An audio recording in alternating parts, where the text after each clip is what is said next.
Hello! Happy Monday, you guys. I hope this finds you well. I have a lot of equipment going on here.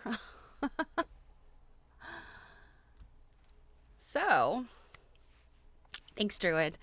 Today is Veterans Day, so I have to start by thanking our veterans. I have lots of family and friends who are veterans, a few that are active duty, so always thinking about them, and you know how it is.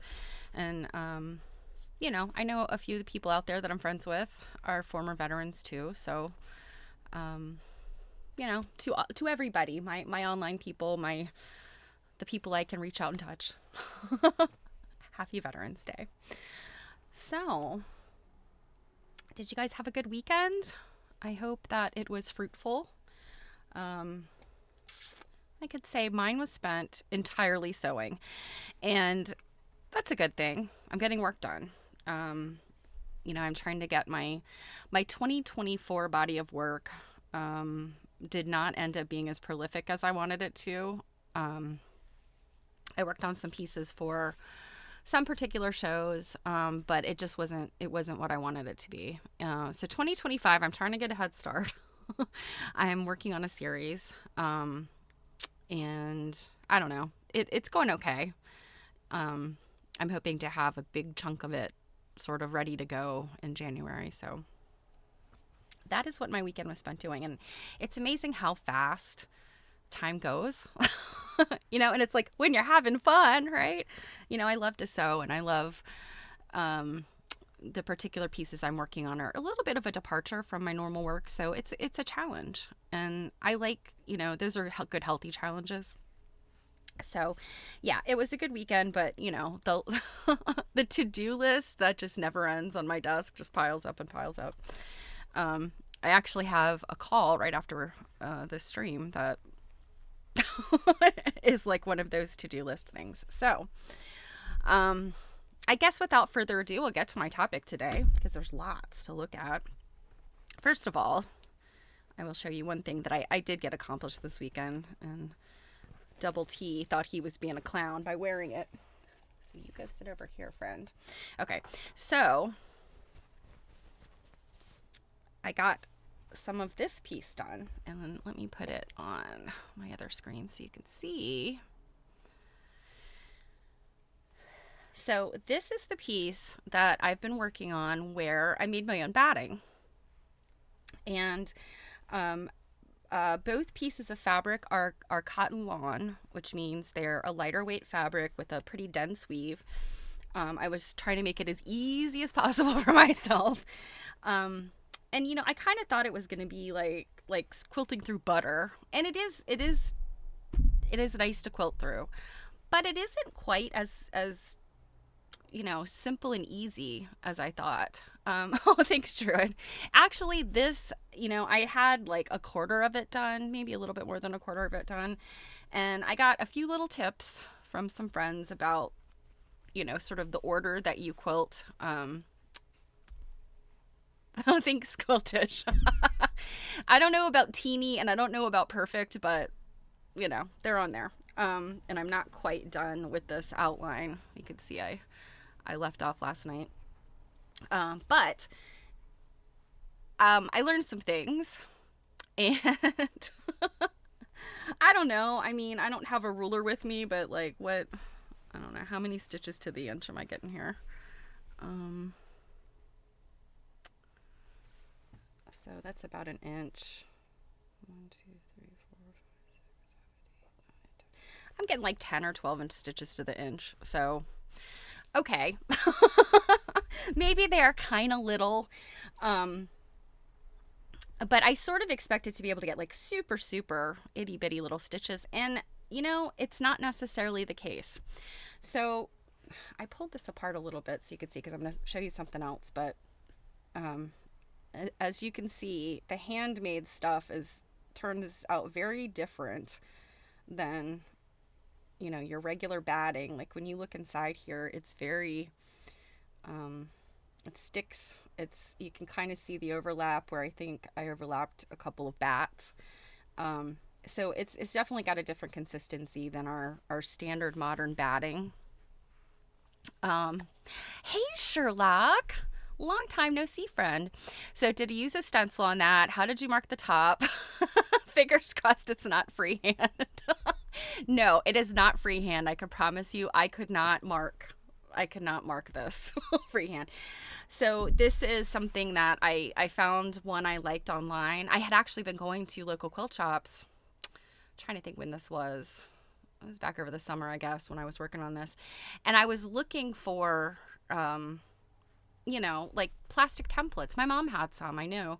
But I couldn't find any. Like, none of the quilt stores anymore have plastic templates of this kind of stuff that you used to find all the time. So I found one I liked online. I used some software to, Adobe Photoshop to size it the way I wanted. I printed it out and I laminated it. And then I poked holes in it, and that's what I used. I used like a little tiny chalk pencil in the holes that I poked to get the tracing. There's probably much better ways to do that, and certainly if I had had a plastic stencil, it would have been much better. But it was in one of those situations where I'm like, yeah, I could go online and try to find stuff, and it was just faster one night to print it off and laminate it. I have a laminator, so bah humbug. New quilt fashions and all. Yeah, let's get back to some of those grandmother's quilts. Absolutely. Yeah, and I mean, that's what these experiments that both Jill and I have been working on are kind of about, sort of recreating the experiences of our grandmothers and our great-grandmothers. So one thing that I can say about this is it's definitely like the loft of the batting. When I first sandwiched it, it felt very consistent, very much the same. But now you can tell, like I can tell where the batting wants to kind of loft up as it's been sitting around. And then, as I manipulate it and stitching it, because I don't stitch in a hoop. My hand quilting is, just free-handed. I mark, but I don't put things in a hoop. And I have only hand stitched maybe 2 full bed size quilts. And they were big stitch quilting. So this level of quilting, I have never actually hand quilted a full size bed quilt, and probably not going to do one anytime soon because it's very time consuming. If you're going to do lap quilting with a full size bed quilt, it's do it in the winter because having a full size bed quilt laying on yourself while you're trying to quilt it is challenging. So, but I thought this was a good size to sort of try this out, and see how it was, how it feels to quilt this hand-made batting. And so, like I said, it sort of has lofted up in areas I didn't expect. And as I'm quilting it, I'm feeling stuff. And you, of course, aren't going to be able to see anything here where I have this pin, but there is a little lump here. And one of the things that we were, that I was going with this, and Jill had the questions, is people are always saying like, oh, see, the cotton seeds are still in there. Well, we know that's not true. But I had always said like, oh, that it's some debris from the cotton seed. Well, I actually cut my basting stitch open to see what is it that I'm feeling in there, because I don't remember, I carded this stuff really well. I don't remember there being any debris in it. Well, what it is it's this itty bitty little bit here.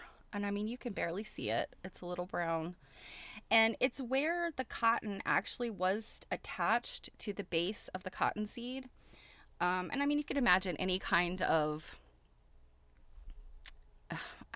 plant material that you've, like, I know I was cutting garlic the other day, and you cut that little stem end off, where the garlic pops off the bottom, and it has like a little scrunch together little bit. That's kind of what that is.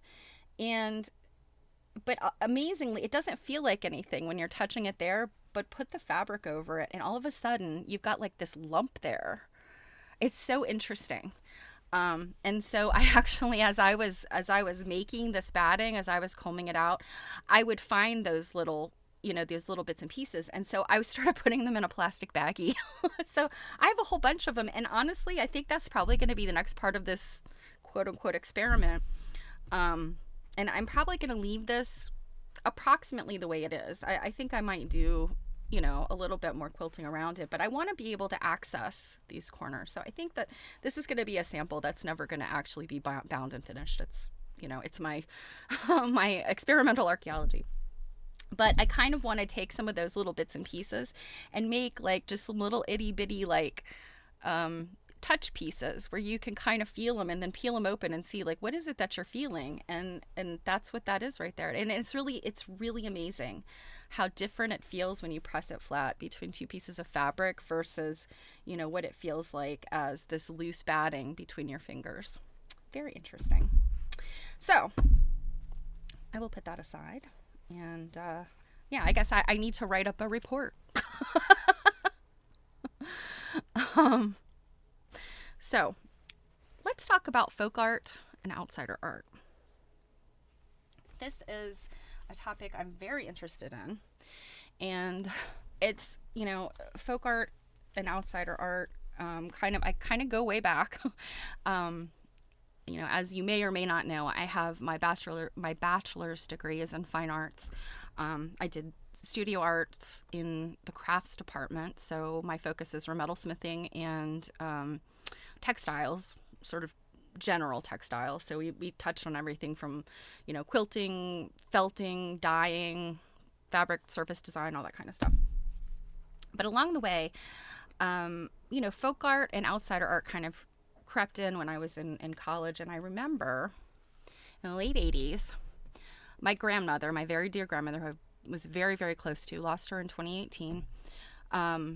She was devoutly religious, although the odd thing is you wouldn't necessarily know it just by talking to her. She did not talk about her faith very often. Even to me, as somebody who was very, very close to her, we really didn't have conversations about, religion, God, any of that stuff.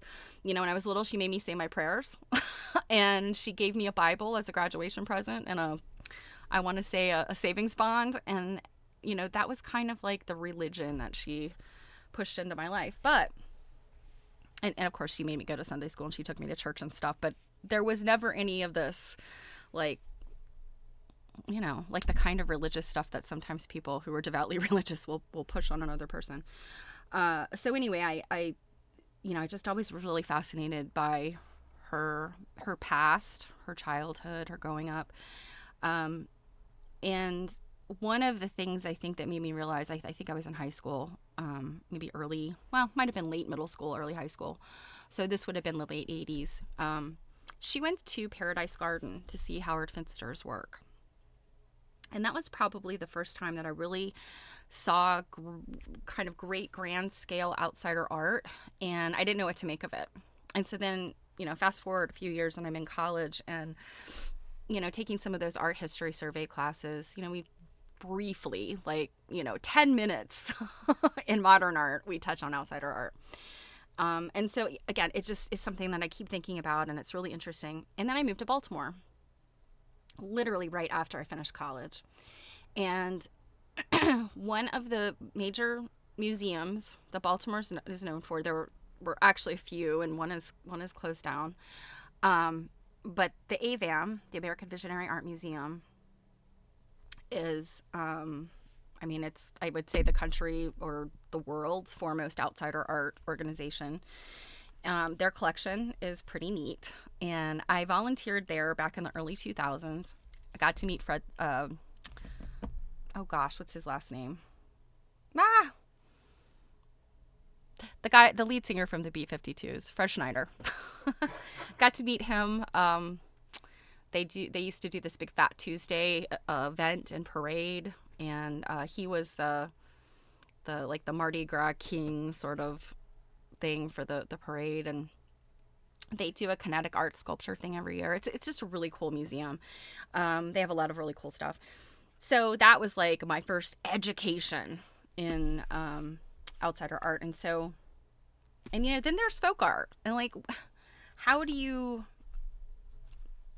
I don't know, how do you navigate that? How do you define that? And I just realized, okay. I had something pulled up on my phone to read you guys. So we're going to look at some pictures, but we're also going to do some reading. I will be tackling Lady of Godey's today, but probably only going to get halfway through the Mary Had a Little Lamb chapter because it's a really long chapter. But, and I didn't really read ahead so much as I kind of glanced a little bit because I was looking for a spot, knowing it's a big chapter. If I have to cut it in half, like where's a good place to stop? And oh my God, you guys, you would think Mary Had a Little Lamb can be the most benign thing that we have in our history. There was drama. Anything that Sarah Hale was involved in, you know, there's a story and there was some drama. So we'll get to that. But so I want to start off, and the book I'm going to start off with is called The Colorful Apocalypse, Journeys in Outsider Art by Greg Bottoms. And I will admit, this is a book I bought a long time ago, intending to read it cover to cover, and never got beyond the beginning because I'm just too busy. But Greg is a really interesting writer, and he's, you know, reading between the lines. I don't know really anything about him other than, you know, what he's written in this book. But the prologue is really interesting.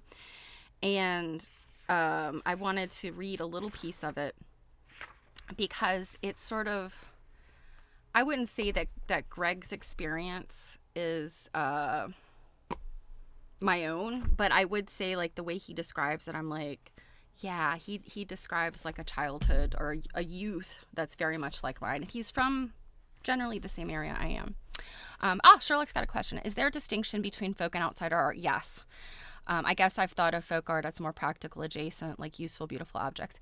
Yes. I would say that the general, you know, there's nuance here, and we're going to look at something where you're kind of like, clearly this collection doesn't differentiate, which is the cargo collection, by the way. We're going to get there.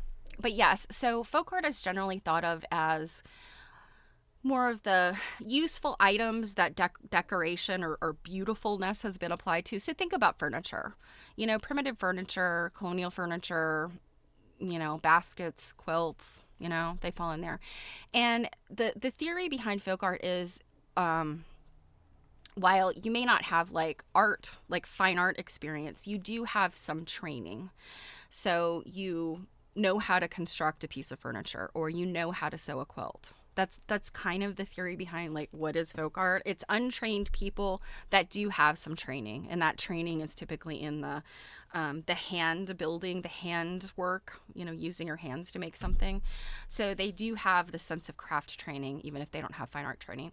Whereas outsider art is generally, it's people have this drive to make something, and it's a lot of times, and this is not always, but a lot of times it is people who just have this drive because of religion, or something has, you know, in the case of Howard Finster, and we're going to look at Howard Finster, he just has this calling from God. He's a preacher, you know, Reverend Howard Finster, and he basically was like, I got to spread the word.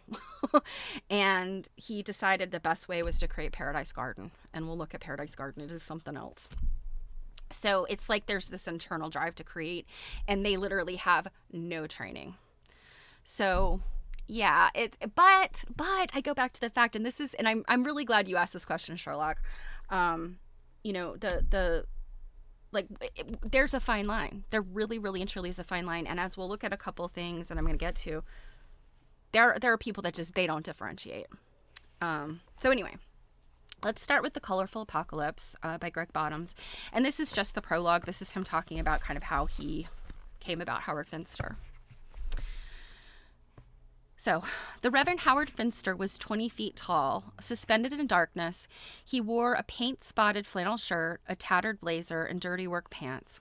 He sat in his favorite chair, an old hand-tooled rocker, crossed his legs, and swung one of his clay-caked boots in the air like a scythe. I was 16, watching Tony Gayton's 1987 documentary, Athens, Georgia, Inside Out, which my friends and I had driven 30 miles to see at the Narrow, an art house theater in Norfolk, Virginia. We went because part of the film was about R.E.M., whose first 3 recordings, Chronic Town, Murmur, and Reckoning, we considered masterpieces. A jangling mix of the New York punk ethos, the Velvet Underground, the New York Dolls, television, and lo-fi Southern garage pop. As teenagers, us self-proclaimed hip teenagers, Now, see, here's the difference here. I was a teenager during this time, 87. This would have made him 2 years older than me. Um, I never considered myself hip and cool, but I was hanging out with the same kind of people. As self-proclaimed hip teenagers, we imagined a bohemian existence, dodging the arbitrary rules of square suburban life was the straightest way toward freedom. REM and the twangy, do-it-yourself alternative music and art scene in Athens, Georgia, represented this lifestyle most acutely in our minds. None of us knew then that Esquire magazine had featured Finster and his 4-acre Christian visionary art environment, Paradise Garden, in an article called Backyards in 1975. You were never hip. Yeah, I mean, honestly, how many of us liked to think we were hip, but we were not. But we're cool now. We are so cool now. So portraying him, as is often the case in writing about outsider artists, as a lovable nutcase, a gaudy eccentric. Now, lovable nutcase, gaudy eccentric? That's an interesting way to describe a person. And would we describe quilt makers and folk artists that way? Maybe not. Or that he'd been a guest on The Tonight Show in 1983, where he told Johnny Carson and the audience that he made art for the same reason one might scratch an itch, because he had a feeling too. Or that REM had filmed the video for Free Range Europe, their first college radio hit on his property. Or that Finster had collaborated with Michael Stipe on the cover art for the album Reckoning, and later with David Byrne and the Talking Heads for their album Little Creatures, which sold 5 million copies and won Rolling Stone's Album Cover of the Year award in 1985. And we didn't know he was already the toast of the lively Athens, Atlanta art scene, with the High Museum and the University of Georgia's art department as steadfast champions of his work, with Phyllis Kind, an art world tastemaker and an early American proponent of self-taught art, representing his paintings at her gallery in New York and later at the Bronstein Gallery in San Francisco. So, this, I'm not going to read much more because, he's just really getting into kind of the details of his experience. But, yeah, it's that feeling, that kind of ethos. I remember in 1993 driving through Athens. My roommate was a huge REM fan, and we drove through Athens just to check it out on our way to, we were going to San Diego. So imagine from Virginia down to Georgia and then across Texas, quite the road trip. So that's kind of the intro mindset about discovering outsider art. So let me switch and show you something. Yeah, gaudy is such a word. Yes, gaudy is an interesting word. It's an interesting choice. Okay, so this book is called Paradise Garden, A Trip Through Howard Finster's Visionary World by Robert Peacock with Annabelle Jenkins. So you can see here already, like, what we've got going on. You see all of this, writing, and then just all of this stuff, sort of mosaic concrete. And this book is just full of, beautiful things, strange things, interesting things. This little chapel here on his property. You've just got the making of weird things. I remember my grandmother saying, well, it was sort of weird and rat infested. This is his porch. You see, he's got a Dr. Pepper machine.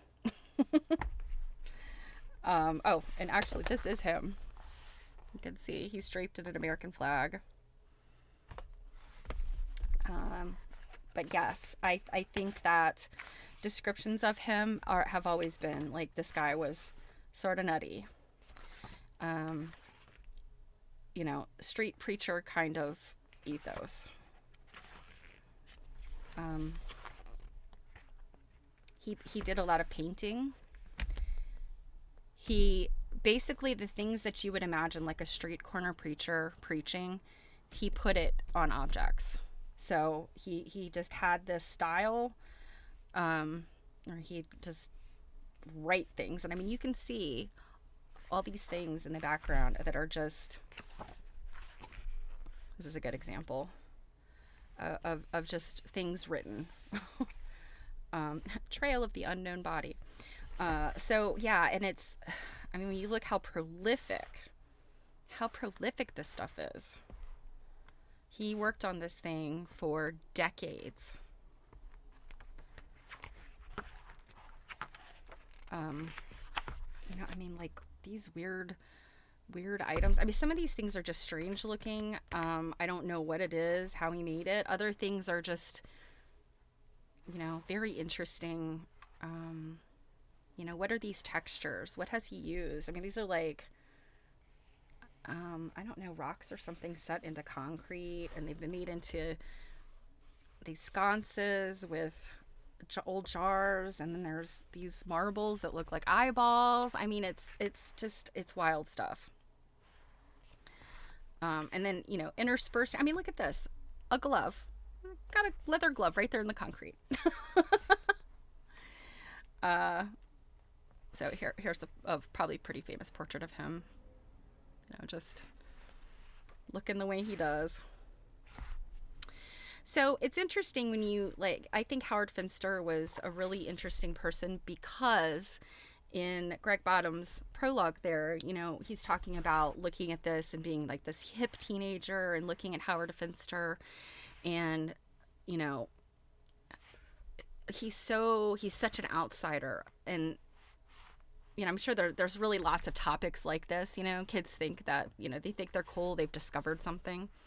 And so that idea of discovering Howard Finster and his work, but then you realize, you know, as Greg Bottoms described it, this is a man who was very well in touch with the art scene, with, you know, I mean, he was on Johnny Carson, he worked with major recording artists, you know, and so there's this interesting idea of like how he got started was definitely not, he didn't end up where you expected him to. And so we'll look at some other people. I mean, really scary.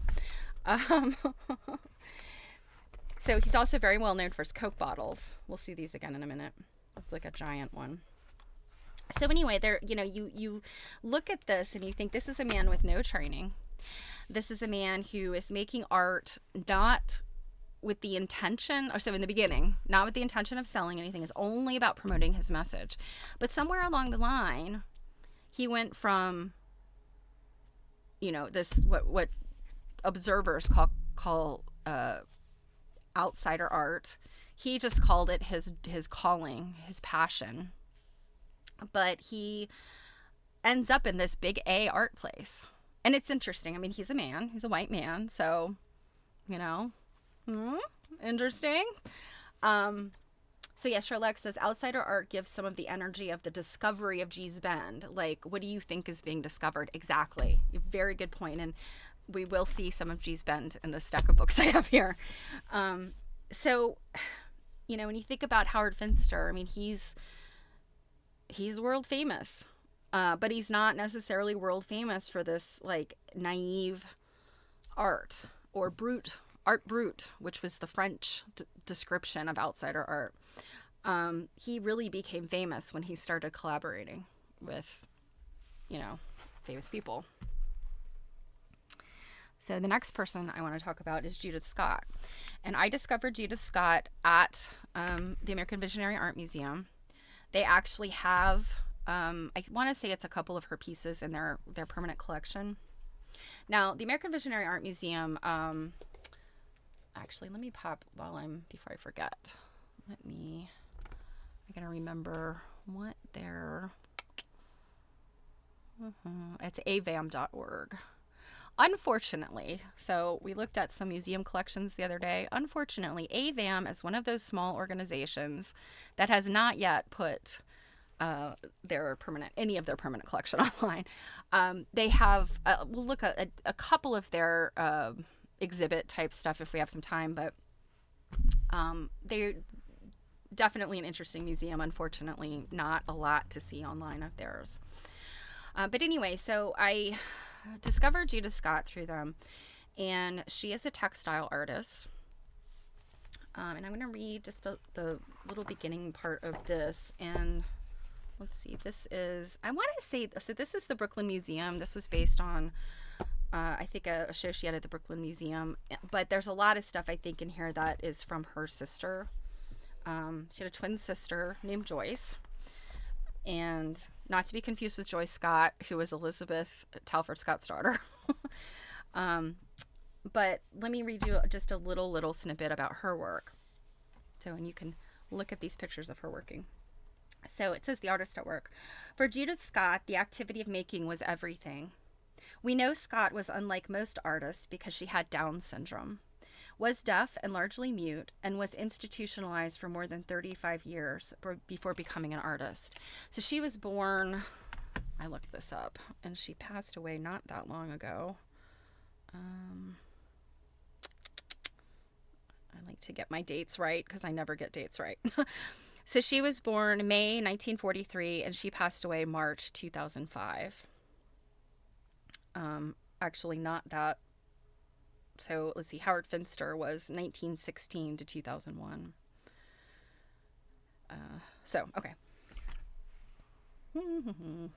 So she's institutionalized for 35 years. That was typical of children, born in her day, that, they were encouraged by the medical community. Like, you can't help people that have such a complex stack of disability. And one of the interesting things that kind of comes out of her artwork is talking about the disabled rights, the rights of people with disabilities. But that's a whole separate conversation, so I'm not going to get into that one. So, okay, so she's institutionalized for more than 35 years before becoming an artist. But in an equally profound way, she was unlike most artists in that it was solely the making of her objects that interested her. So here again is kind of a hint about what's different between an outsider artist and a folk artist. A folk artist does have some skin in the game for the final object because, think about a quilt. Maybe it's not meant to be on the bed, but maybe it's a bridal quilt or, it has a purpose. Whereas outsider artists are not necessarily making art for any reason other than they have the drive to make the art. They're not tied into the big A art community. They're not really necessarily care about being there. So she's only interested in making the objects that interested her. The activity of gathering her raw materials and the often lengthy process of producing her compelling sculpture. The life of the things she produced, once she was done with them, did not engage her. Nor was she interested in the reception of her work by any sort of public. Many of those who were lucky enough to witness her artistic process describe her working at the same table in the studio at the Creative Growth Arts Center, on a single piece at a time, sometimes for weeks or months, before pushing an object away in a gesture of resolute completion. She did not revisit or express interest in reviewing works that she was done with, though if she saw a piece exhibited at the gallery at Creative Growth, she was known to offer an occasional affectionate wave or pat of acknowledgement. So this is what her work looks like. And a lot of what she was working with. So as the story goes, and I can't remember if they really get into it here in this book, but they talk about, at the AVAM, they would talk about how in the center of these objects, there was an object. It was some item that she would have. And the way the story goes is that she would steal the items. It would be, and what I think they mean is there were things that she would take from other people, not in any sort of, it's not about stealing and acquiring. It's just finding this object and wanting to do something with it. And so she would start again with this piece, and then she would wrap and wrap and wrap and weave and make connection, tie things. And so that original object was entirely obscured by, whatever she put around it. And I mean, this is just, It's like it's compulsive art making. I think that she's a very pure description of outsider art. Um, no, I mean, major exhibitions have been made of her work, and by virtue of her abilities, making the art was the only thing that mattered. Um, so it looks like they featured a lot of these long, skinny pieces. The ones I'm more familiar with are the sort of the bundles. So like this. And here's one that's like more fabric than yarn. And the materials she was working with, they were all items that were donated to this creative arts center. By I think in some cases it was just people donating, fibers and things. I think some of it could have been post manufacturer, garment district kind of scraps and things. The glare of this book. But I mean, there's an intelligence in the making of this art. This isn't, you see these things, and I think people that don't have the greatest sophistication in looking at art and pondering what they're seeing, I think the common response is, oh, my kid can make that, right? No. There is an intelligence in the creation of this art, and it is an intelligence that's not brain intelligence. It's a design intelligence, and knowing when the artwork is done intelligence. I think design intelligence it can be taught, but then some people do innately have it. And I think Judith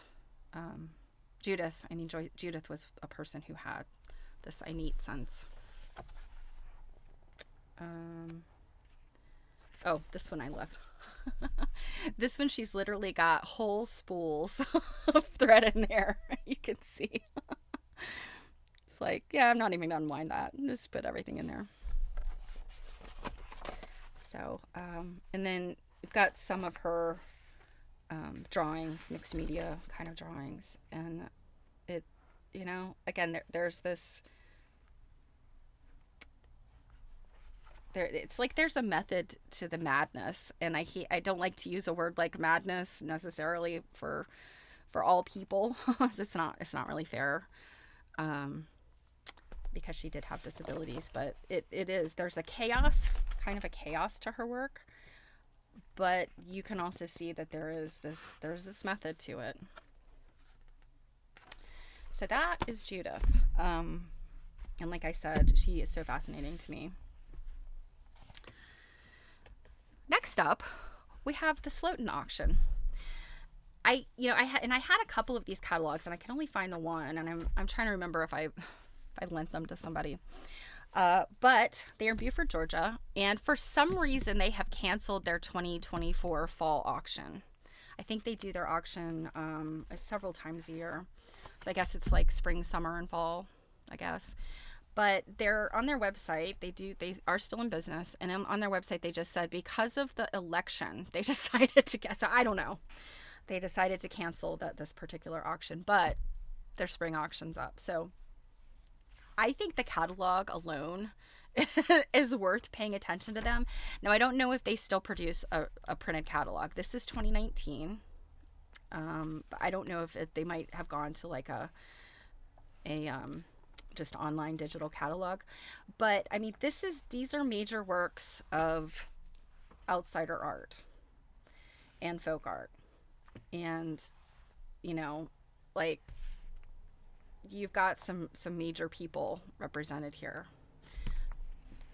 One of which is Howard Finster. It's like the whole Howard Finster page. And you see his Coke bottles. These are just cut out of like masonite or plywood, and then he's painted them. So that's something that very iconic. If you see these Coke bottles out there in the wild, they are Howard Finster, or they're a Howard Finster knockoff. But he covered many other objects in his messages and imagery, and these telephones are really interesting. So, I mean, this is what folk art looks like. I mean, what outsider art looks like. You see a lot of religious iconography, and that again goes back to people who have this drive, and it doesn't matter to them that they can't draw well or they can't draw lifelike. That's terrible to say they can't draw well, because they can absolutely draw and paint well enough that exactly what they're showing you, but it's not lifelike. They're not still life artists. So these are also another thing that you might see out there that are really big outsider art thing, and that's these vase jugs. I see these vase jugs come up in auctions all the time here on the East Coast, and they're coming from the Deep South. They're like a tramp art. Tramp art's another kind of like quote unquote outsider art. So, yeah. So Kate says, hi Kate, by the way. The Creative Growth Art Center is having a 50th anniversary show in December. That's awesome. We'll have to look that up. Oh, so Sherlock asked, what's the name of this catalog? It's the Slotin auction catalog. And I think, let's see, their website, I think is Slotin. Let's see, slotinfolkart.com.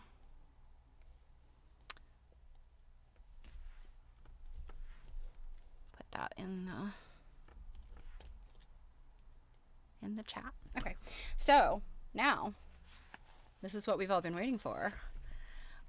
They also do quilts.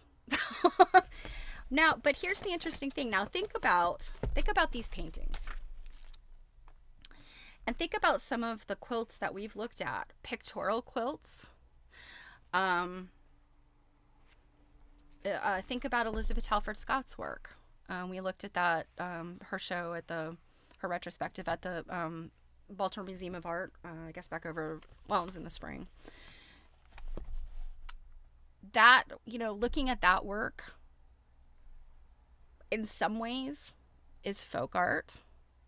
In some ways, is art quilting.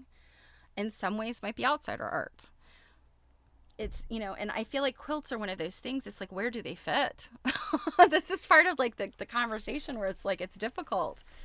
So unfortunately, these are pretty small pictures, but as you can see, this is a crazy quilt.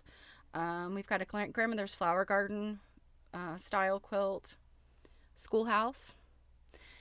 They're interesting, certainly. Let's see, what is this one? This is some kind of hand-sewn small circle fabric. I'm guessing this is like kind of a yo-yo sort of thing. I'm not sure. It says 1,000 small brown and white circle summer bed cover. Who knows? This is just like a sort of a checkerboard Amish style. Another crazy quilt. And here's an interesting thing. This one says African American double-sided scrap quilt. Fair to poor condition. Anonymous. And here's the thing about anonymous. Unless you purchase this from an African American community who could definitely say, we don't know who made it, but it was, somebody in our community or family. You question the provenance on things like this. And of course, auctioneers they're often loath to tell you where they got things. They want to hold tightly on that. So although this very much looks like the G's Bend kind of stuff, and it's entirely possible, they're in Georgia, they're in the Deep South, lots of African American communities in Georgia, Alabama, G's Bend, of course. So there's a good chance that this is an African American made quilt, but without the provenance, you can't say. And one of our friends here in my area is often saying, don't call it a Mennonite quilt unless you know where they're buried. Because, you can't say anonymous without any provenance and then say, oh, this is a Mennonite quilt. You can't do that with African American quilts either, because you just don't know. So you have to actually know who the maker is, or you have to know, where it came out of the community. log cabin. And this is an interesting setting, because it's not quite, like one of the normal settings. It says purple thistle flower quilt. This is a pineapple. Yeah, this is very pretty. And then this is the Lone Star quilt. Now, it's interesting. Most of these quilts are in, let's see, so this one they have estimated 800 to 1200, and this one at 500 to 800. But the rest of these are, 200 to 400, 300 to 500. They're appraised, or, given a price range based on, it's not an appraisal. That was the wrong word for me to use. They're given this price range based on, what things will sell for. And 2019 is not a whole lot different than 2024 when it comes to auctions for quilts, I think. But, looking at these quilts, yeah, I mean, folk art, yeah. But it's weird to me. That this is what they've got and this is what they're selling. So now let us transition from hardcore outsider art and let us look at the cargo collection. So this is, where was this? This was at the Birmingham Museum of Art, and the Cargos were major collectors of outsider art and folk art,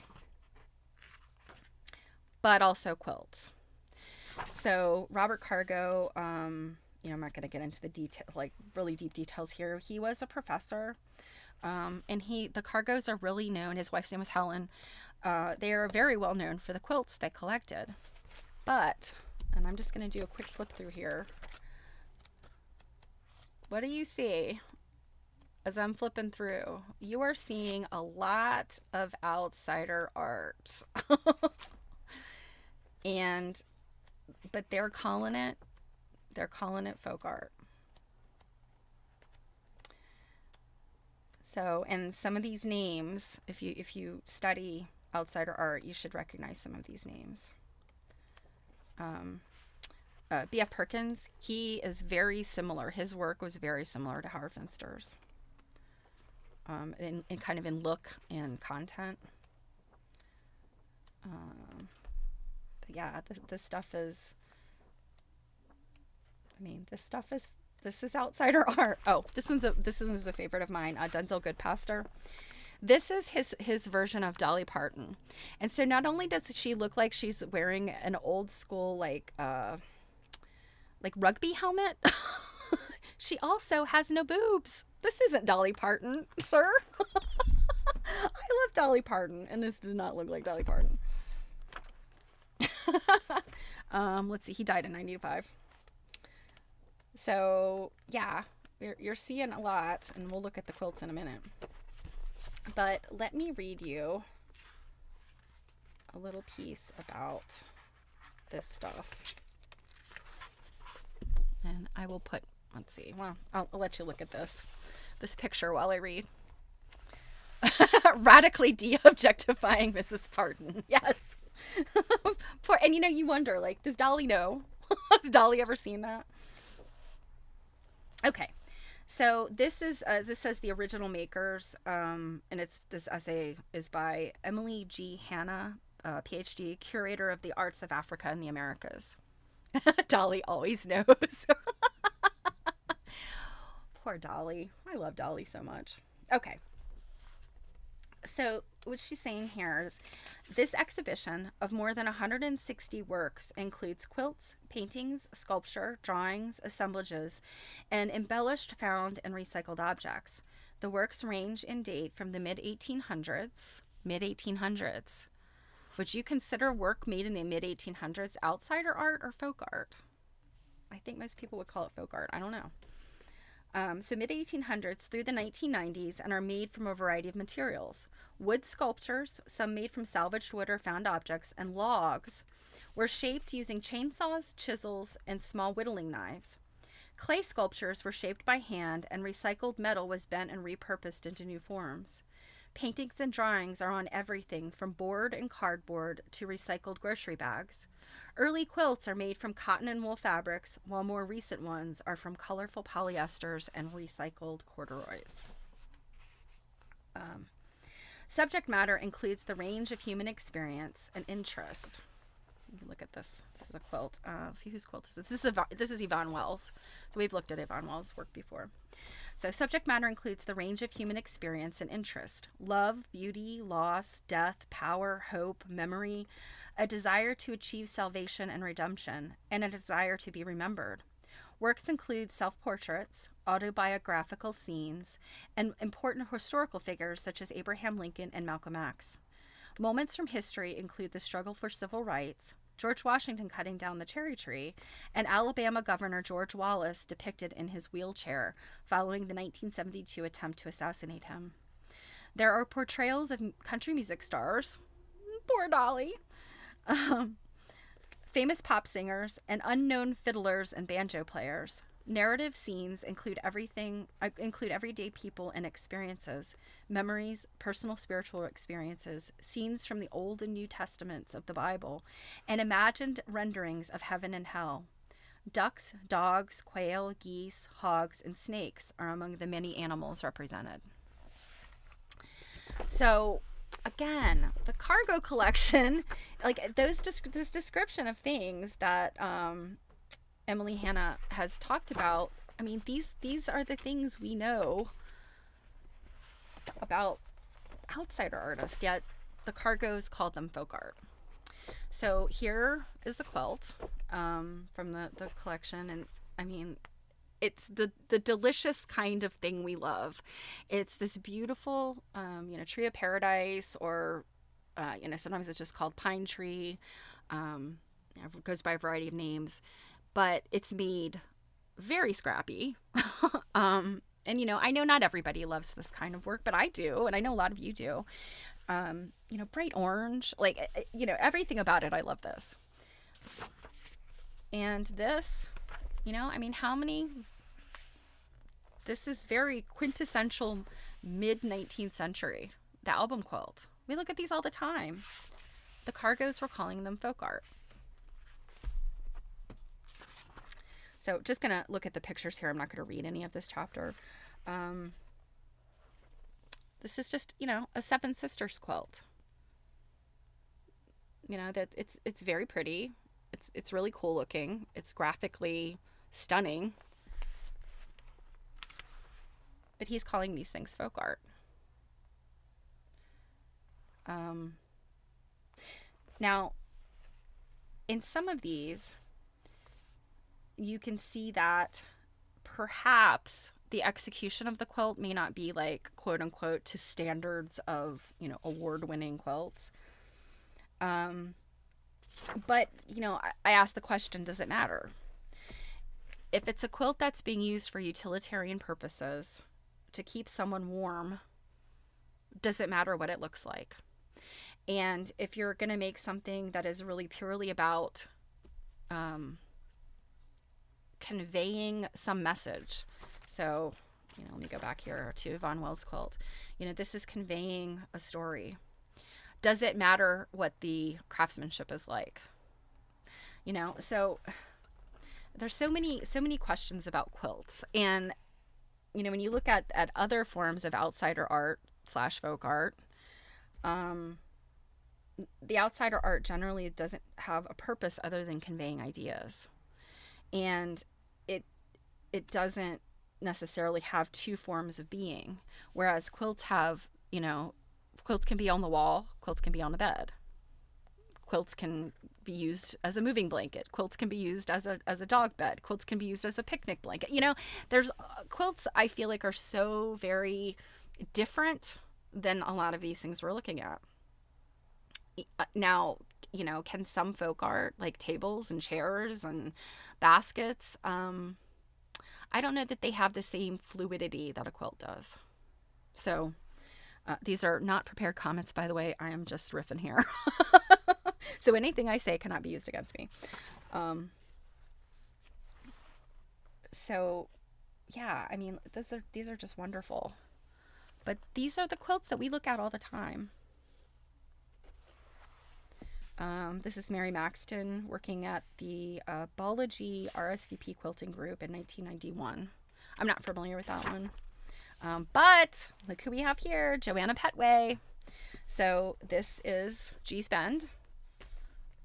This is stuff that we're very familiar with. And so Gee's Bend, these are women that have years and years of experience quilting. These are women who had mothers, grandmothers, great-grandmothers who are quilters. So is their expression folk art or outsider art? To me, it's folk art because they do have a skill. Now, I've been reading the Freedom Quilting Bee, and it has some very interesting aspects answering this question of skilled folk art versus unskilled outsider art. And it's got an interesting perspective on that. And speaking of the Freedom Quilting Bee, this is one thing they produced. It's just a terrible picture. I think this is probably a much more interesting looking quilt. Full size, they probably don't have a very good picture of it though. But this is Star of Bethlehem, about 1968. This is the heyday of the Freedom Quilting Bee. And then this is Afton, Germany's Broken Star, 1970. I mean, gorgeous, but you know, like to us, this is just a quilt. This is, and I say just a quilt in the sense of this is a quilt we love. This is a quilt we admire. That, you know, it's a quilt. It's like, we don't think of it. We're not trying to categorize it as such, right? So Nora Ezell at the opening of her one-woman show in Birmingham at the Birmingham Public Library. I mean, these are story quilts that Nora Ezell made. This is another one. This is Stillman's First 100 Years story quilt. Now, compare this to the things that some of the outsider artists are making where, you know, they've got imagery, they've got a lot of writing that's trying to convey something. But, I mean, would we look at a story quilt and say this is outsider art because this person was compelled to tell a story? Or do we say this is folk art because this is a useful thing? It's conveying a story. You know, it's yeah. Here's Yvonne Wells working. I think we've seen this picture before in one of the other books we read or we looked at. And then this is, I'll turn back to that image again. This is Civil Rights in the South. And I think this is, well, we have a couple more pages of stuff. So here's the quilt from that frontispiece of this chapter. Princess Feather. There was another one of those. This is that gorgeous Mount Hebron Community Album quilt. Mystery Circle, Winding Ways or Wheel of Mystery. I feel like this one I've also seen called Kaleidoscope. Is this one a kaleidoscope, I think? It's the way that it's pieced. It looks very curvilinear, but it is not. They're all straight pieces. This one is also very striking, Crossroads. Interestingly, I helped a quilter who had an old quilt identify this pattern. I'd never seen this pattern before, and I helped identify it, and it's got like a very interesting look about it. Because it's almost like two different quilt patterns put together. Yeah, the red and green one makes your eyes dance. Yes. It's this one is really hard to look at. Okay, here's a better picture of the Freedom Quilting Bee star. And you know what was really interesting about their quilts, you know, the color combinations, like red and black, and you know, using black backgrounds and things, like people just didn't do that, right? And so that's something that was really interesting with the Freedom Quilting Bee, where, you know, their quilts were sometimes compared to Amish quilts because Amish used, you know, black backgrounds, and that was very unique. And I think this is really just kind of more of the quilts. Mary Maxton. the sort of story quiltish.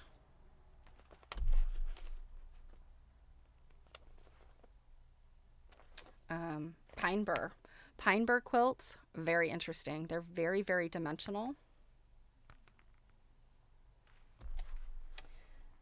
This one is called Broken Dishes, but I think what it is, it's a bazillion little teeny tiny pieces. I don't think I can get this camera to want to zoom in on that. So Sherlock says, that was always a rule I knew from my mom and her bee, no black in quilts. Yeah, it's, I mean, I can tell you, black is very difficult in quilts. It's hard to quilt if you don't have really good light. So I think that's one reason why, quilters in general didn't make like broad sweeping black quilts except for the Amish. That's one reason. It's a practical reason, I think. Okay, so here's another look at folk art. This is a catalog from it's called the Afro-American Tradition in Decorative Arts. Bruce Vlach was I think he was the curator. I'm sorry, John Vlach. Why did I think it was Bruce? Anyway, John Vlach, African-American Tradition in Decorative Arts. Now, this is about a show that was at the Cleveland Museum of Art in 78 through 79. We'll look at some of the pictures in here. They're not great because this entire catalog is in black and white, but we'll look at those in a second. But I wanted to read some of this, and I don't have something to show you right now. Let's see. Let's put something pretty. Put this one back out, the cargo collection. Have something to look at while I read. Okay. So, in the 20th century, we have witnessed the culmination of efforts by humanistic and scientific disciplines to widen and deepen the horizons and levels of what is recognized as art. If artists such as Picasso, Klee, Miro, and Dubuffet, among others, have found inspiration in tribal and folk productions, the anthropologists have logically and purposefully led us to the understanding that art exists in all cultures and that varying levels of creativity are revealed by careful analysis to be very much the same beneath the skin. We are by now familiar with the movement of works of art made by diverse and social units, whether, and I'm not going to pronounce any of these right, Haida, Baule, Olmec, Solomon Islands, Ainu, and others, from the museums and collections of ethnology and anthropology into the previously sacrosanct realms of the art collection or museum. To cite a cogent example, the Mayan head from Copan in the the Cleveland, I have New England Museum of Art in my brain because the Cleveland Museum of Art was acquired in 1953 from the Peabody Museum of Harvard University through the intermediary of a dealer in primitive art. More than 50 years after it had been collected as a document of the material culture of pre-Columbian Indian America. So to roll that back, because I interrupted myself in the middle of it, in 1953, the Cleveland Museum of Art acquires something that they're going to call primitive art. But 50 years prior, it had been collected as a document of material culture of pre-Columbian Indian America. So is this thing an art piece, or is this thing just material culture of a long gone civilization? And what art historians of the past called decorative arts, often going so far as to include much sculpture under this rubric and leaving painting as the sole repository of the highest aesthetic values. Now that's interesting. Not even calling sculpture art, but saying only painting is this high level. So painting as the sole repository of the highest aesthetic values is now very close in meaning to the anthropologist's material culture.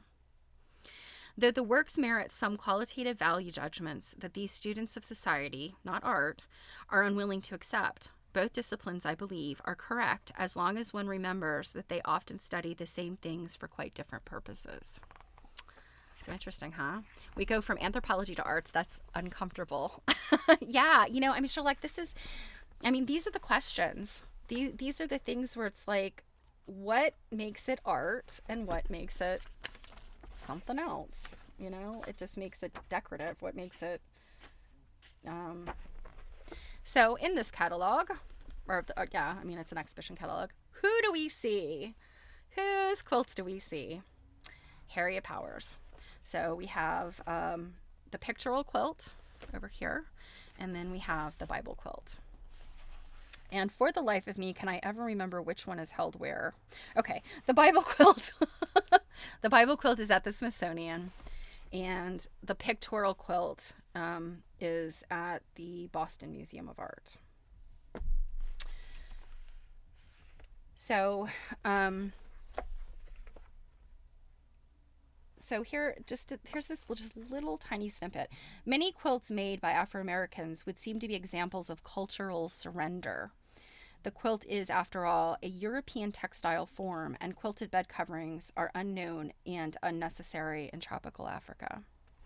Yes, but I would say that the pictorial quilting is definitely coming from many of the African traditions, because there was storytelling in their textiles. So, this is, we're hard pass on that. Right, Sherlock? It was perfect that you're here today. Oh, here's a color picture. There's our friend Bets. We love Bets. I have some theories about Bets. I've never shared them. I don't know if I'm just way off base. I'm kind of wondering, based on what they've said about Bets, was Bets necessarily an actual animal, or was maybe Bets an allegory, a metaphor? So this is a quilt, and I'm trying to remember this. I flagged this a really long time ago because I love this quilt. This is circa 1910. But this is just one of those things where it's like, there is symbology in here, and, we've looked at, Jill and I are looking at, there's those head jugs. So Jill and I have been looking at Native American quilts because we're reading To Honor and Comfort, and there's layers and layers of symbolism, and so again, outsider art, folk art, layers of symbolism might say outsider art. There is this this drive, right? There's this drive to make the art because there's all of this symbolism in it. And, we may be talking about a tradition where people have kind of learned how to sew on the go. So yeah. So this is the quilt that we just looked at this color picture of, this little snippet. So you see there's the foot and the scissors. Same quilt. There's the foot and the scissors right there. And it's like they have the quilt turned, I guess. This quilt, I believe, came up for auction at some point, and that's why I ended up getting this catalog, because I was so fascinated by this quilt. And then, of course, after I get this, I'm looking at all of this really awesome stuff, and I'm going, oh, there's so much interesting stuff about the quilts here. So we've got Harriet Powers, and these are examples of some of the applique textiles from Ghana, from Benin, and let's see, what's this one? This is a fawn applique wall hanging. I saw a lot of this kind of stuff when I was at the Folk Art Festival back in September. These are from the fawn, the flags that they made. These are applique items. So, these are historical pieces from another country, and these things often had great purpose. And so if a quilt is going to replicate some of this, you know, I mean, it just becomes really muddy according to the definitions we put on stuff. And oh, how I wish some of these were in color. You know, this one actually looks like one of the cargo collection quilts, right? But cultural surrender, right? Yeah. Yep. It bums me that some of these aren't. At least they do have names on some of these, who the people made them were. This one I love. This just, you know, and then there's this one repair. I absolutely love that. And so. Now, granted, I don't love the way some of this is presented. I mean, this is the 70s. This is, 1978. But what I do love is that they're showing textiles. This is from Mali. You know, and they're showing them beside quilts in, I think, a respectful and a way that makes sense when we're talking about, you know, if we get into the subject of enslaved people who brought cultural knowledge and practices and identity and brought that with them, and then how that appeared in, you know, the things they made, quilts, and so on. There's a really great chapter in here on the blacksmiths, you know, enslaved people that did incredible blacksmithing work.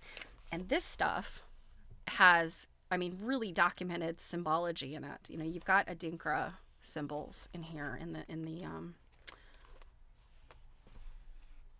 these pieces, like these heart shapes, you know, are a very well known and important symbol. So the one thing I do like about this catalog is it does get into some of that. It you know, in a way that, if you remember when I did, you know, Cake's hot take on Hidden in Plain View, the book about, you know, this alleged Underground Railroad quilt code. It was such a far stretch, and, you know, this story. However, the symbology exists, and it's easily and well documented in quilts. And, you know, that's the piece that I think it's so unfortunate that all of this information, all of these images kind of get skipped over in Hidden in Plain View, because they were trying so hard to make the case that they skipped the stuff that is really culturally relevant and really tells the story and is a very clear through line in what enslaved persons and, even today, African American quilters are utilizing. So it's a shame. It is a real shame. Okay, so then the last one, this is folk art. This book is American Folk Art. And in here, this is another, I think this is one from the 70s as well. Interestingly, too, this was published by Hallmark, I believe. Country Beautiful Corporation and Hallmark are responsible for this. But this gets into all of these different objects and talking about, you know, all of these things. And we'll look at the quilty stuff in a second. But this is, you know, these are primitive objects, colonial era primitive objects. You know, stuff that you recognize today as, you know, stuff that people love to decorate their home with. You know, these weather vanes, like how how could you get more folk arty than that, right? So let's read a little piece of this. And by the way, this page I love because this is scrimshaw and this is whalebone. They're basically the same material. So scrimshaw basket is typical of pleasing and useful items made by whalers on long sea journeys. this is something that took a lot of skill to make. I have never tried carving scrimshaw, whalebone, whale ivory, whatever. And this is a Swift. And if you're not a knitter, this may be a foreign item to you, but with all of these little things, it comes back together almost like an umbrella. But when it's allowed to stretch out, you put a hank of yarn around this, and it has a crank and it spins around. So it's just kind of a helpful item. But my gosh, made out of whalebone. I can only imagine what this thing looks like.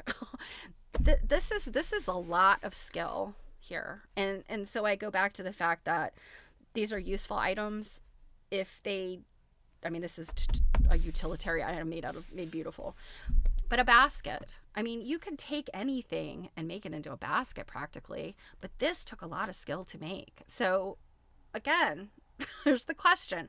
Is folk art somebody who has some training and skill, but it's maybe not in the hard capital A arts? I don't know. Let's read a little bit of this. Folk arts and crafts, in their truest sense, are an expression of the common people. Another one not to love, the common people. And not the taste of a cultured class. Often done by self-taught people, it is just this quality which accents this difference between, for example, the village cabinet maker and such early American master furniture craftsmen as John and Thomas Goddard and William Savary. Although knowledgeable collectors have been quietly putting fine primitives, such as these items are often termed, into their collections for a number of years, it wasn't until the large exhibition of American folk art at the Newark Museum, you know, the Newark is like one of my favorite places, in 1931, and a second exhibition at the Museum of Modern Art in 1932, that the public began to become aware of the qualities of this work and to become interested in this style of collecting. So what's interesting here is think about the years, 1931 and 1932. The Newark is, you know, a tour de force at this point. And of course, you know, MoMA also. And they're putting these shows on. And what are the years? Early 1930s. We're in a depression.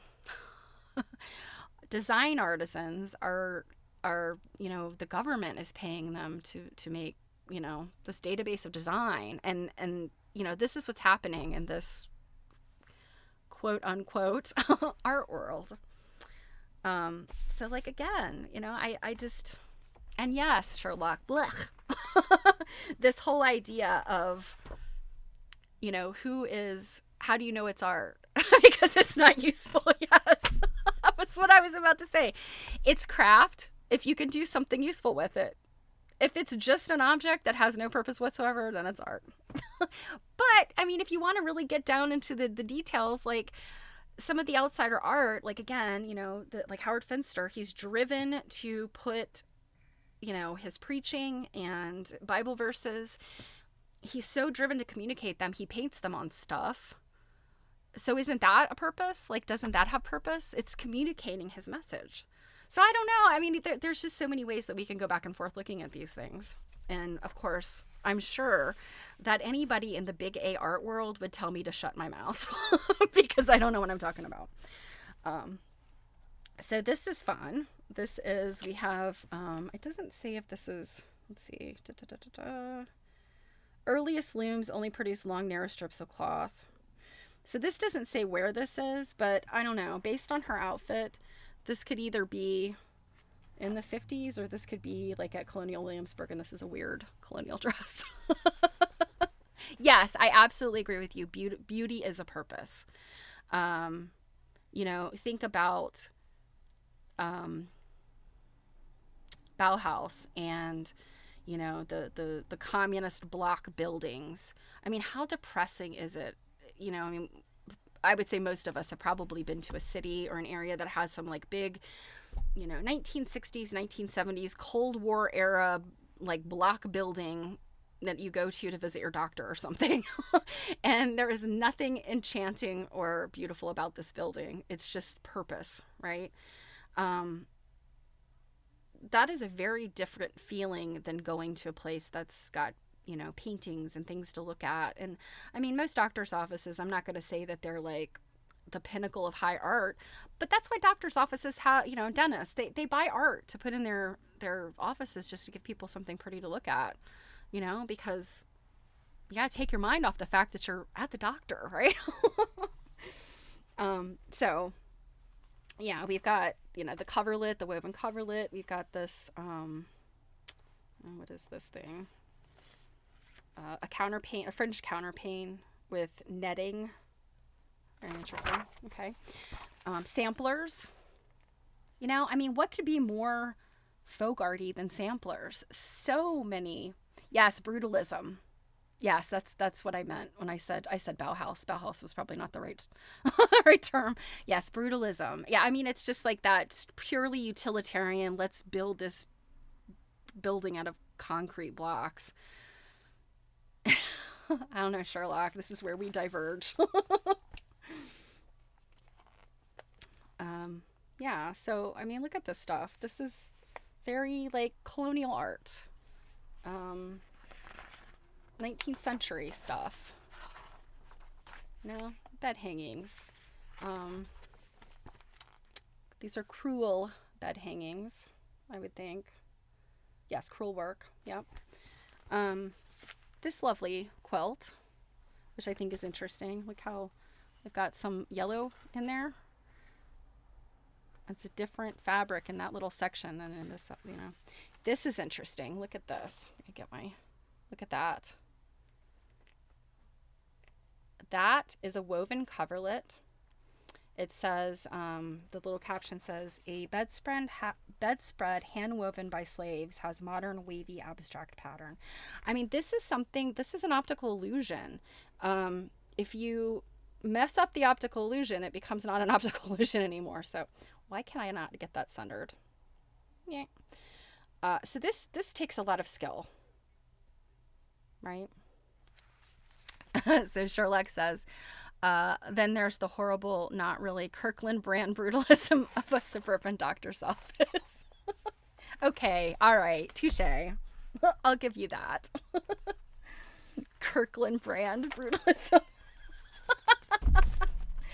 Sherlock, you bring a breath of fresh air. Chintz? Oh my lord, do we know some chintz? And this is a jacquard woven thing. These are all the things that, we study, we look at when we look at quilts. And I don't stop to think about the fact that these, whether these are outsider art or folk art or, I personally think in textile arts, those terms don't match.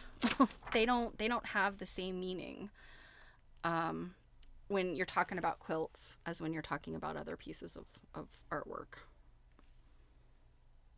That is my opinion. Okay, so that was the end of that one. Now, I'm going to read you one last thing. Let me switch back to me because I don't have anything really to show with this. Just today, I'm talking like 1:15. I go on at 2. So we're talking 1:15. I went out to the mailbox. I didn't check the mail all weekend, so this could have come on Saturday, but it is Sakwa Journal. And this is the last issue of 2024. It's their journal. I'm a member of Sakwa. It is the Society of American. No. What is wrong with me? I actually belong to this organization. It's the Studio Art Quilt Association. I don't know. In my head, I kept thinking Society of North American Goldsmiths. That's Snag, not Sakwa. All right. So there is this entry article here by Luana Rubin. And she is, she is an artist. She's a quilt artist, but she's also, she does a lot of social justice quilting projects, and she's the founder of eQuilter.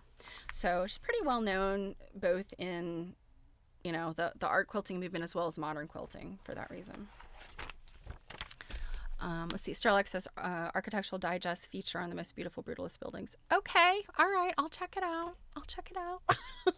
Actually, you know what? Let me open that link now so that I don't forget.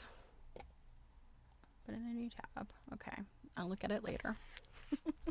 You'll have to come back on Thursday to find out if I change my mind. All right. So because this is brand new, right off the newsstand, I'm not going to read this in full because that would be copyright infringement. But I do want to read a couple snippets out here because I was like, what in the world?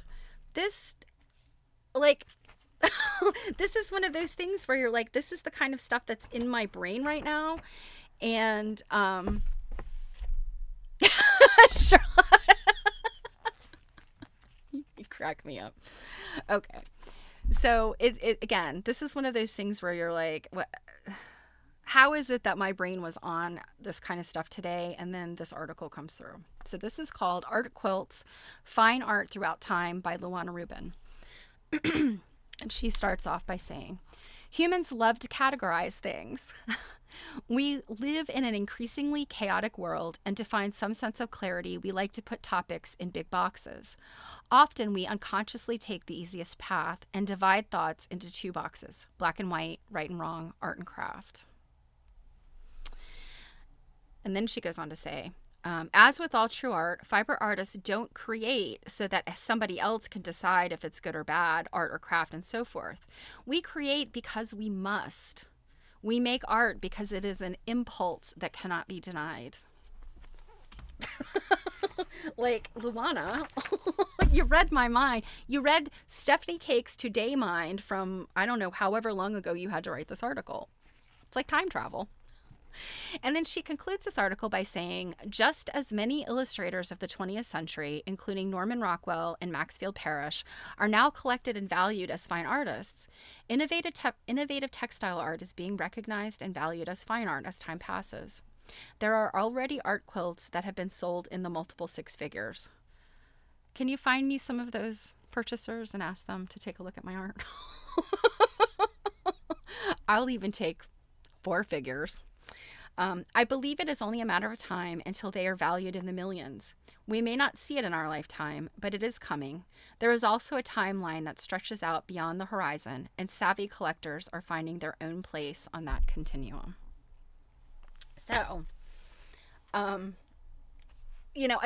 like, maybe I would not have paid any attention to this article had it not been like where my brain was at today.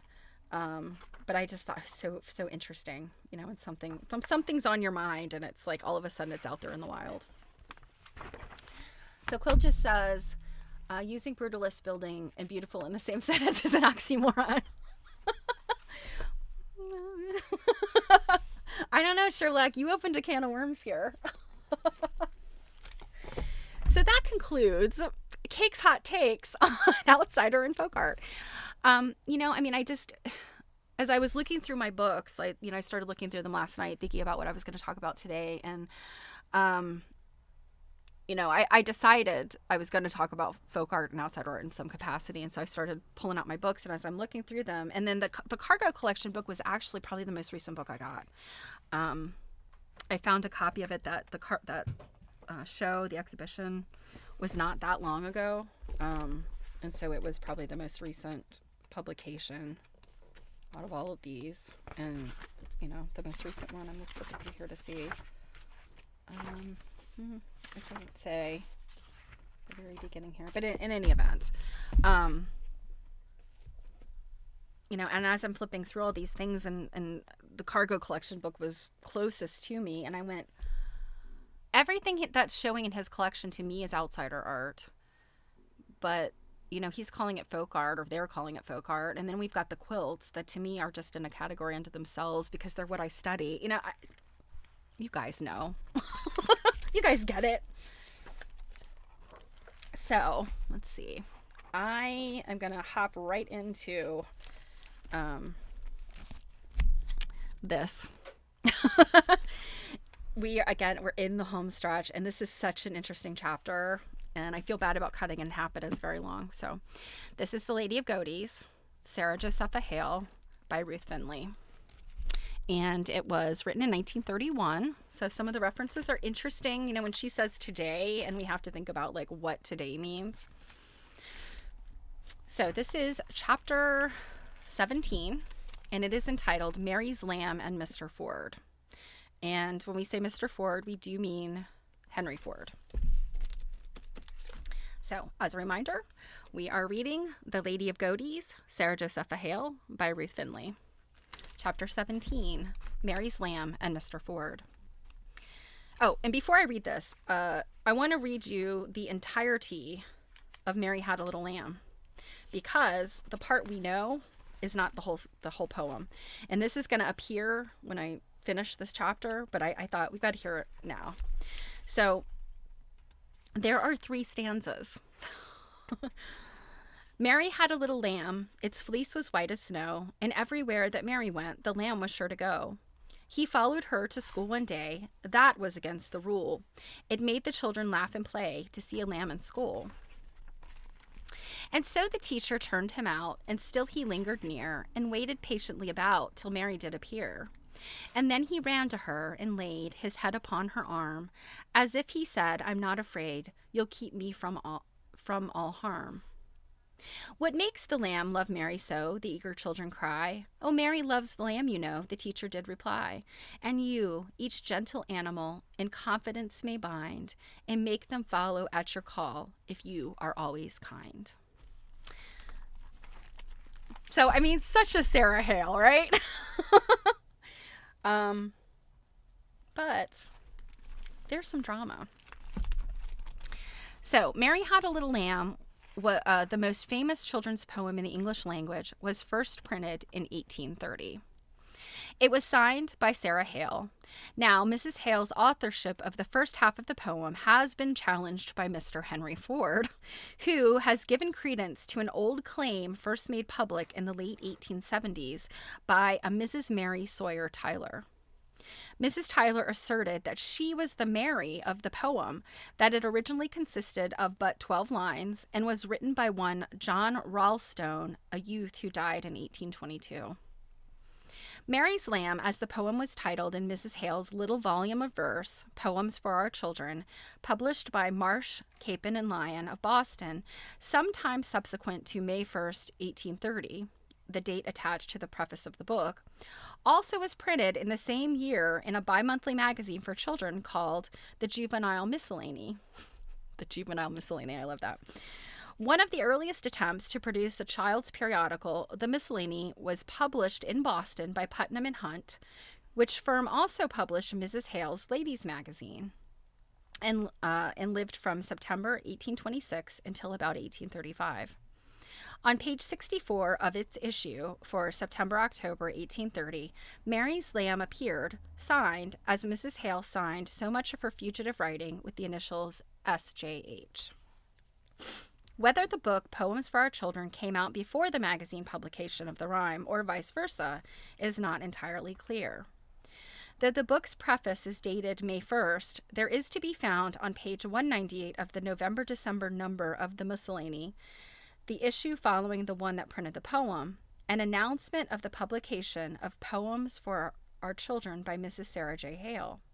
In either case, the important point now is that Sarah Hale not only published Mary's Lamb in her first book of children's verse, but gave it separate signed publication in a magazine of the same year. That she chose Mary's Lamb for the Juvenile Miscellany was perhaps sheer chance, though it might be argued that such choice indicated a popular liking on the part of the author for that particular poem. That she should have picked the one poem out of the 15 in the book, which above all her other work was later to become famous, is at least significant of her sure instinct as an editor.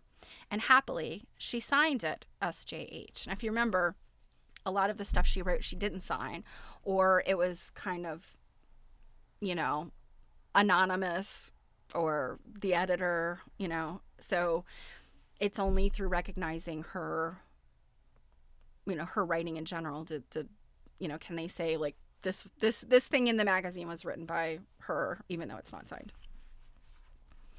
Poems for Our Children, of course, was signed in full on the title page, Mrs. Sarah J. Hale, and at the end of the preface, Sarah J. Hale. The preface follows. To all good children in the United States. Dear children, I wrote this book for you to please and instruct you. I know children love to read rhymes and sing little verses, but they often read silly rhymes, and such manner of spending their time is not good. Why does everybody got to lecture? Everybody's got to lecture children. I intended, when I began to write this book, to furnish you with a few pretty songs and poems which would teach you truths, and I hope induce you to love truth and goodness. Children who love their parents and their home can soon teach their hearts to love their God and their country. I offer you the first part of Poems for Our Children. If you like these, I shall soon write the second part, and perhaps I shall make a larger book. Sarah J. Hale, Boston, May 1st, 1830. The promised larger book appeared in 1834, published by Allen and Ticknor of Boston. And this is an image of the magazine that first printed Mary Had a Little Lamb. And so you can see Juvenile Miscellany. And it's not a super picture, but you can see this is the front cover of the magazine, and then over here is the poem.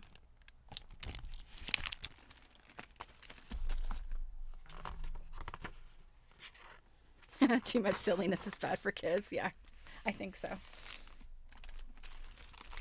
The school songbook adapted to the scenes of the schoolroom, written for American children and youth by Mrs. Sarah J. Hale, editor of the Ladies Magazine and author of Flora's Interpreter, etc., etc., Boston, Allen and Ticknor, 1834.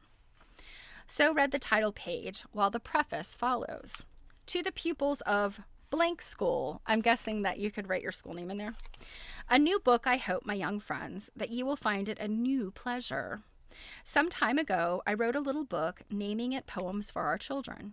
A number of these poems have been set to music by Mr. Mason, and if you have never seen the book, you have probably heard or sung If Ever I See on bush or tree, or Our Father in Heaven, We Hallow Thy Name. Now remember, I think it was in the last chapter where I read, she rewrote the Lord's Prayer for children. It was a children's version of the Lord's Prayer. I was told these songs were very popular with the young, and this encouraged me to write this book for your gratification. I have included in this book all the favorites from the other, and added others which I hope will become favorites. Mrs. Hale. Boston, May 1st, 1834. The Mr. Mason referred to by Mrs. Hale was Dr. Lowell Mason, the first well-known American composer.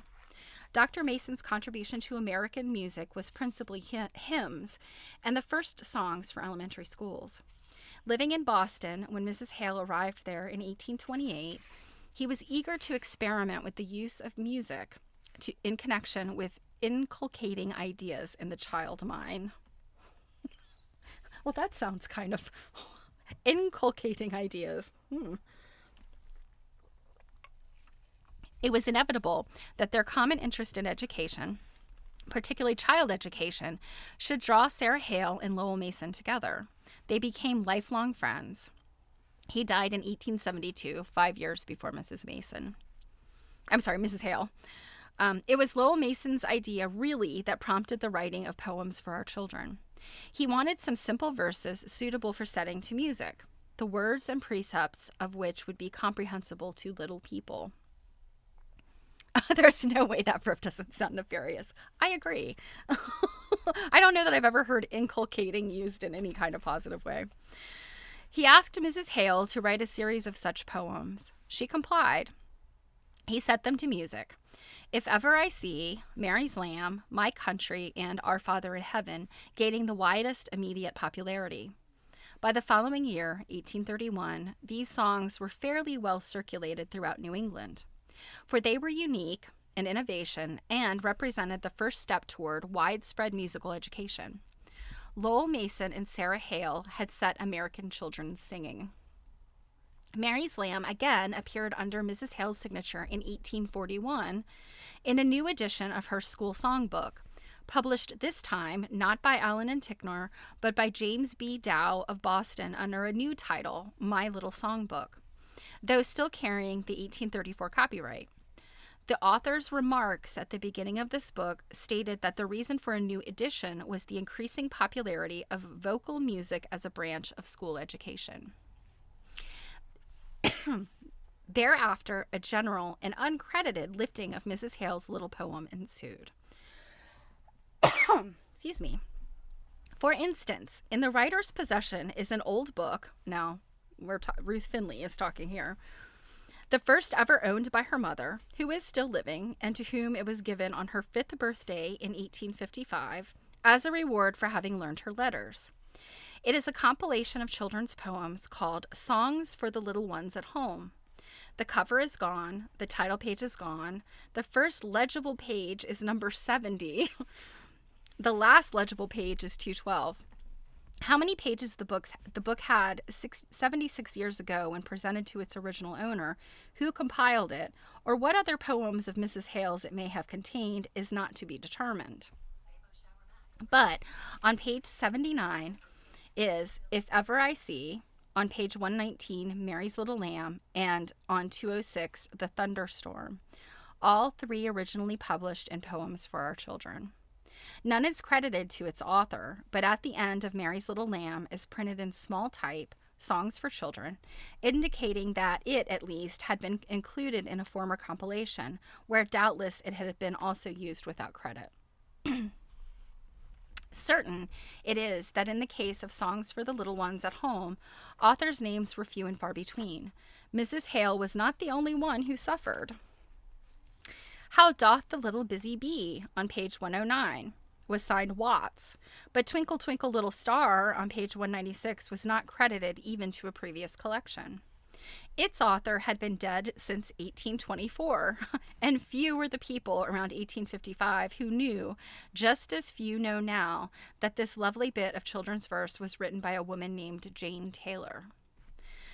By about 1855, all of Mrs. Hale's own books containing Mary's Lamb were out of print. In a letter written October 17, 1858, to Rufus W. Griswold, does that not sound like a name right out of Harry Potter? Rufus W. Griswold, concerning the biographical sketch which was to appear in the forthcoming 3rd edition of his Female Poets of America, a work kept in revision as late as 1892, Mrs. Hale discussed which of her poems should be chosen as examples of her work and spoke of her book of children's songs published in Boston. She said, "It is now entirely out of print, but most of the songs have been set to music and many have been copied into other works. In short, inadequate copyright laws, coupled with the general literary confusion and loose publication practices of the times, made it possible for compilers of anthologies, annuals, school books, and the like to reprint favorites at will with or without credit." That's not good. And so it was that Mary's Lamb was not unlike many another familiar poem, slipped into the language uncredited, easy prey to theft of ideas, verbal plagiarism, and even bodily appropriation. But it was reserved for one William H. McGuffey to accomplish the definitive anonymous broadcasting of Mary's Little Lamb. During the period that Mrs. Hale and Lowell Mason were encouraging music in the school, the early 1850s, McGuffey was busy compiling the first edition of his renowned eclectic series. McGuffey's first and second readers were originally published in 1836. The third and fourth readers came out in 1837, and the fifth reader in 1844. So these are obviously McGuffey's readers, which, if you are into old books and ephemera, would be hopefully familiar to you.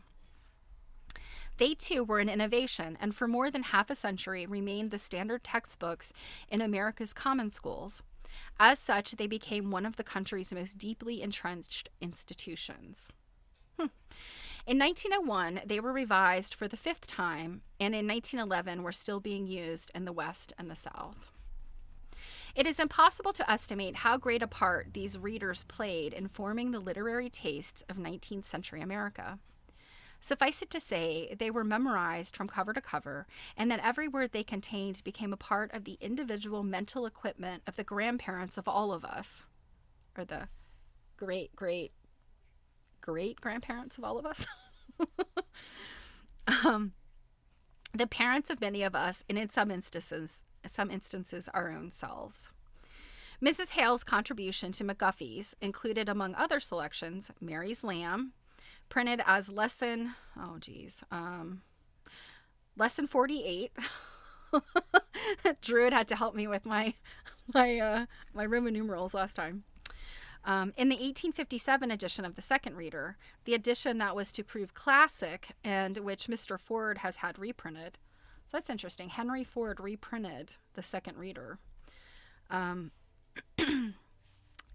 As lesson 48, Mary Had a Little Lamb, went fully into the consciousness of the people, unsigned. For, as has been previously pointed out, McGuffey's first, second, third, and fourth readers gave no credits.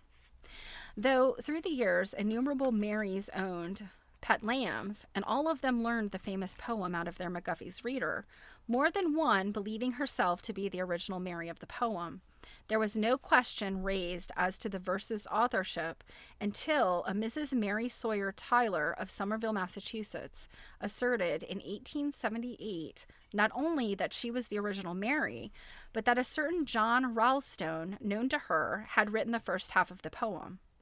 There are further claims now that Mrs. Tyler had made this statement before 1878. Possibly, probably even, she did. If she did, the assertion gained her only local reputation. Either way makes no difference, but the publicity given the statement she made in 1878 did make a difference, and as a result of Mr. Ford's interest in the case, continues to. That's interesting. So I don't know. So this is 1931. I have no idea when Henry Ford died. So I don't know if is he still around in 1931? Mrs. Tyler, it appears, was visiting in Boston during the fall and winter of 1877 to 1878. At the moment, there being danger that a famous Boston landmark, the Old South Church, would be razed to give place to business, a great fair or series of bazaars was being held in an effort to raise money to save the ancient edifice from destruction. These bazaars, one at least was a spinning bee, which the Boston Transcript of February 14th, 1878, reported Mrs. Tyler attended the day before, seemed to have been continued intermittently for months. There was such excitement over the proposed vandalism. Oh, okay, so Henry Ford, he lived into the 40s. Oh my gosh, I didn't realize that he lived that long. So that's interesting. So if he's in 1863...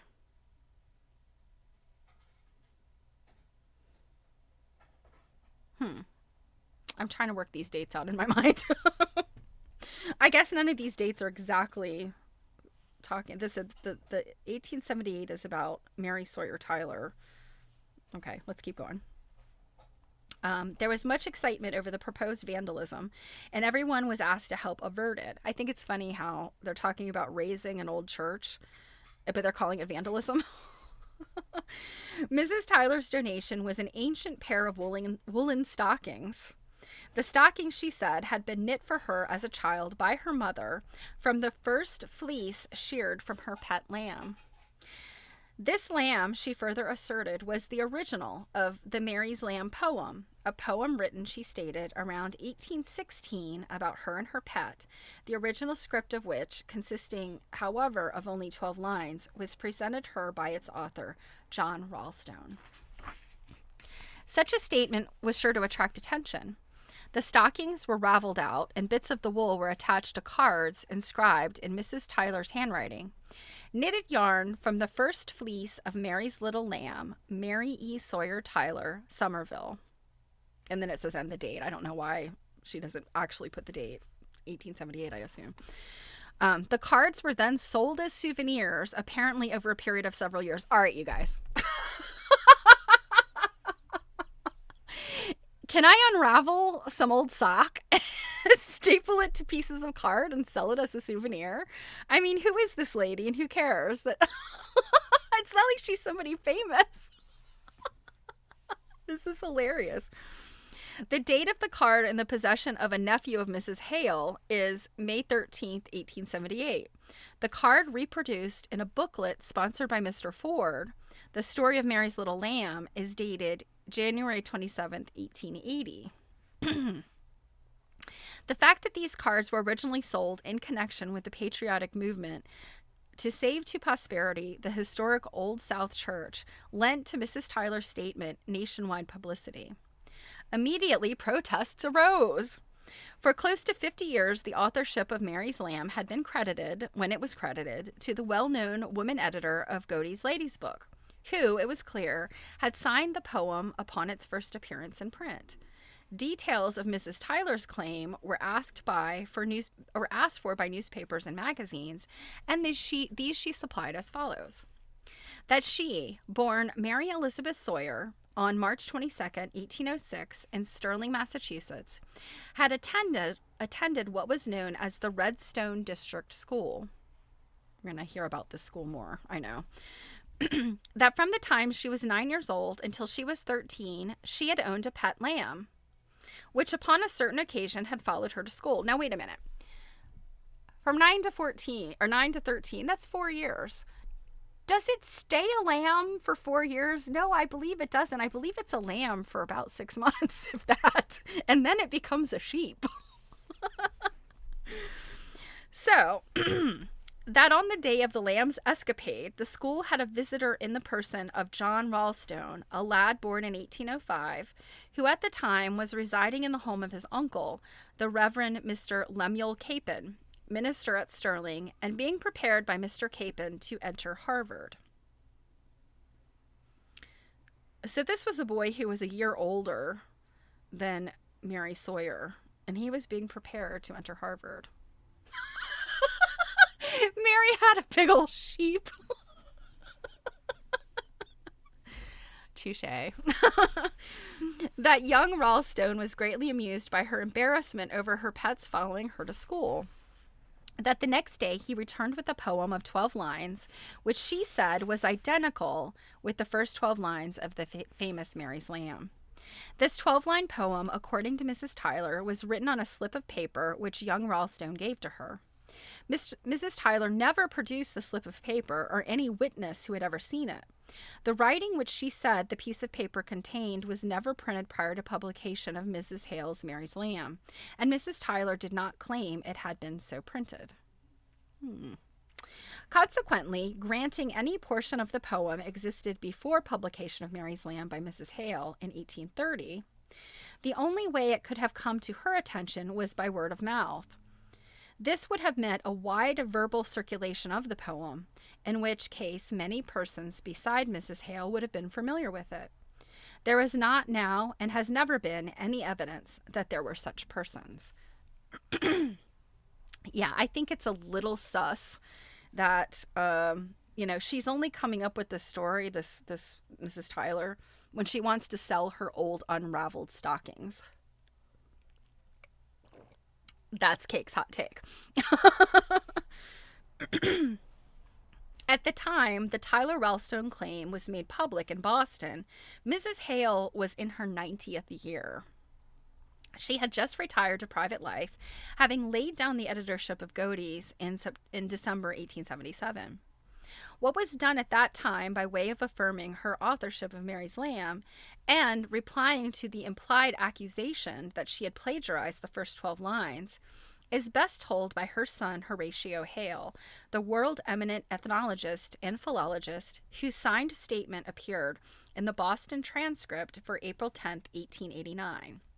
He said in part, "I am asked for a statement of the facts relating to the authorship and first publication of the well-known poem Mary's Lamb." Now, today, if I'm trying to think, like, in terms of plagiarism, there are definitely some major art cases, and I'm trying to think, there's one, and maybe you guys will know what I'm talking about. There was one very recent case where somebody's artwork was in question about, whether it was plagiarism or repurposing or, who had the copyright on something. And, so we hear about those things today, and it's just kind of copyright claims are kind of part of, it's part of, things get copied. There's lots of copyright claims out there. And often artists who make, decorative work, like surface design, they get their work knocked off all the time. But the fact that this is like a children's nursery rhyme, right? Vanilla Ice, Bowie Queen, yes. You have the lip syncing of Milli Vanilli. I mean, you've got all kinds of bad behavior, right? But the fact that it's, Mary Had a Little Lamb, I mean, it's almost like, who cares anymore? Who's going to care about Vanilla Ice in 120 years? I mean, we really don't even care now. So this is what Horatio Hale had to say. I am asked for a statement of the facts relating to the authorship and first publication of the well-known poem Mary's Lamb. This poem was written 60 years ago by my mother, Mrs. Sarah J. Hale. It was first published in her little book entitled Poems for Our Children. This book, which is now before me, comprises only 24 duodecimo pages. So that's the type of what do you call it? The way the paper's folded and whatever. Sherlock. All right, okay. You can care about Vanilla Ice and brutalist architecture, and we love you for it. It is not a compilation, but an original work composed throughout by Mrs. Hale. This fact is stated as clearly as words can express it in the introductory address prefixed to the poem. Mrs. Hale then set forth the preface earlier quoted in this chapter. I'm sorry, Mr. Hale. After discussing the poem from a literary standpoint. I don't know what you're up to back there, but you need to stop it.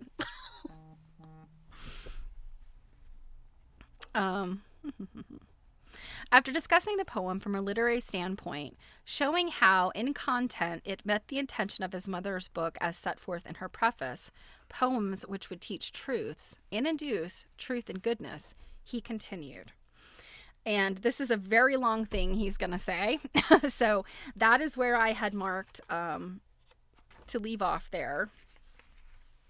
And yeah, Horatio apparently really went to his mother's, he really jumped to his mother's, to her cause. Oh, Sherlock, thanks so much for being here. It was good to see you. And I hope you can make it on Thursday, because Thursday is a big day. Yeah. So, it's after 4 my time. So good stopping point. Remember, on Thursday, we will be doing a co-stream with Quilt Nerding. So Jill and I will be here.